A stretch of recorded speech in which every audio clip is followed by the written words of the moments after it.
sabe. E, dada a largada, né, no governo, ele já começou com um revogaço ontem, né, o Lula. Já no primeiro dia, o presidente derrubou as medidas de Jair Bolsonaro sobre a privatização de 8 estatais, incluindo a Petrobras, óbvio. Meu Deus do céu. Correios, olha. A Petrobras. Eu gosto que no discurso ele falou, as estatais nunca foram tão dilapidadas. Mas uma cara de pau. Uau. Nossa, se for pra pensar com amor, aí já é Bruno Marrone, né? Cara de pau. Eita, amor, cara de pau. Isso é Rick Renner, pô. É Rick Renner, é verdade. É verdade. Isso. Fez a segurança dessa turma. Obrigado. Trabalhei com show a vida toda. Muito obrigado. E eles que cantavam, eles cantavam, né? Eles olhavam pra Dilma e cantavam, né? É uma deusa, uma louca ou uma feiticeira? Bom, mas vamos lá. Então ele vai lá, barrou a Petrobras, Correios, IBC, Dataprev. Também no domingo, Lula revogou a decisão do ex-presidente que facilitava o acesso a armas de fogo e munições para a população, chamando o decreto de criminoso. Ele havia prometido isso na campanha, lembra? Havia. Cuidado que só ele pode falar essa palavra. Esse revogaço tem alguma justificativa a longo prazo? Ou é apenas uma ação de marketing para mostrar serviço? Coronel Telhado. Pois é, olha, tem uma justificativa a longo prazo que vai ser o aumento da criminalidade no Brasil, né? Eu entendo isso de uma maneira muito clara. Todo cidadão tem o direito de se defender. O que não quer usar uma arma, não quer se defender, eu respeito esse direito também. Mas aquele cidadão que quer se defender, quer defender sua casa, o seu comércio, ele tem esse direito.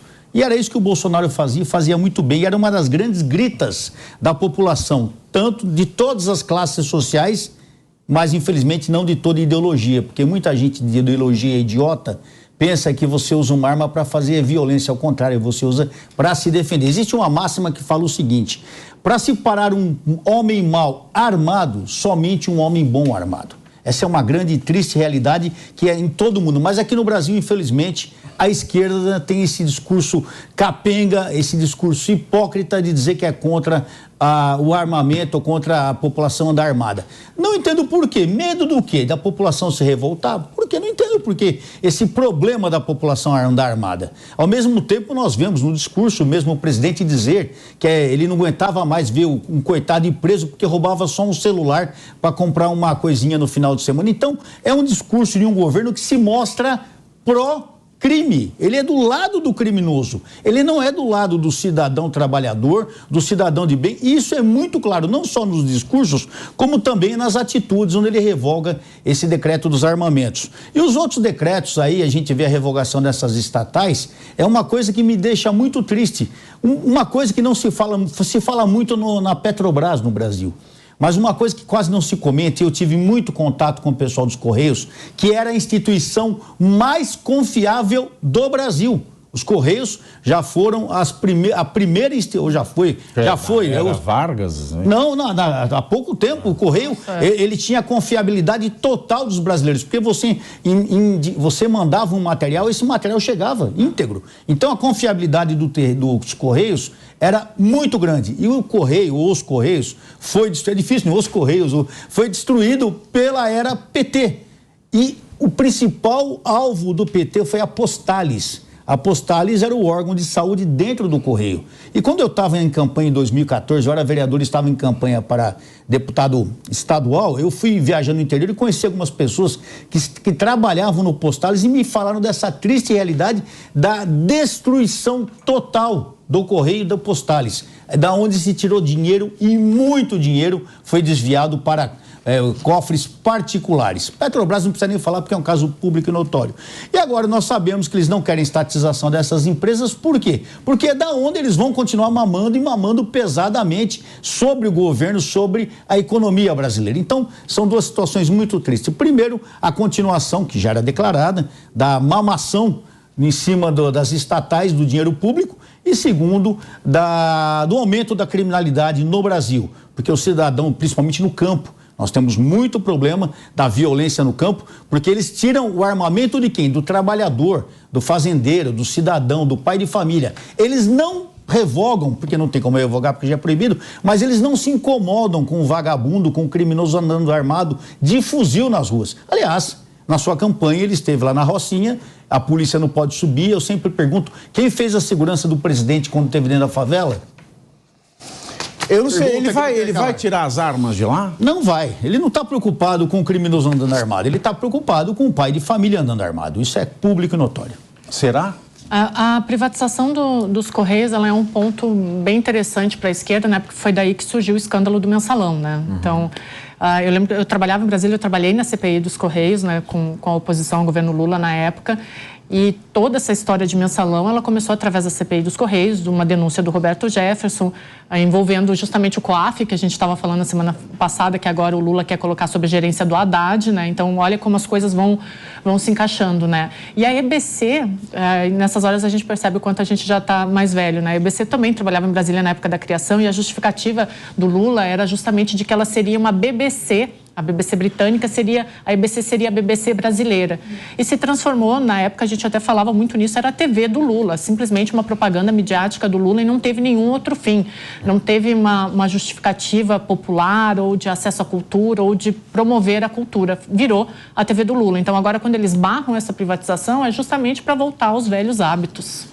E a EBC que anda de mão dada com a SERPRO, né? Que é o Serviço Federal de Processamento de Dados. Esse, de fato, o Lula vai querer ter ali no controle absoluto, porque também anda de mão dada com a EBC. Ainda mais agora que... É lógico, tudo anda de mão, porque ninguém solta a mão de ninguém. Ninguém solta a mão de ninguém, exatamente. E lembrando que você mesmo falou que não é novidade para ninguém, porque foi tudo prometido em campanha. E o senhor falou aqui na semana passada que você tem uma coisa que o senhor admira na esquerda, é esse lance deles andarem com as mãos dadas ninguém larga a mão e de não ninguém. largar nada. Ainda se falando dessas estatais, eles não vão largar, porque um vai costurando no outro. Como você mesmo falou, Denis, a EBC, que é a Empresa Brasil de Comunicação, agora vai andar mais de mãos juntas do que nunca, né? Porque ele vai tomar conta dos nossos digitais aí, nossas mídias digitais, e a SERPRO talvez seja a menina dos olhos de ouro desse atual governo. O que eu acho mais triste nesse processo todo é que a discussão ela não é técnica. Se vai privatizar, se deve privatizar, como deve ser privatizado Claro que ou não. A decisão é sempre Quem vai ter o controle? Quem vai ter o controle? O governo tendo o controle pode indicar pessoas para dentro desse processo, como a Deise bem falou dos Correios, que foi da onde surgiu o escândalo do mensalão,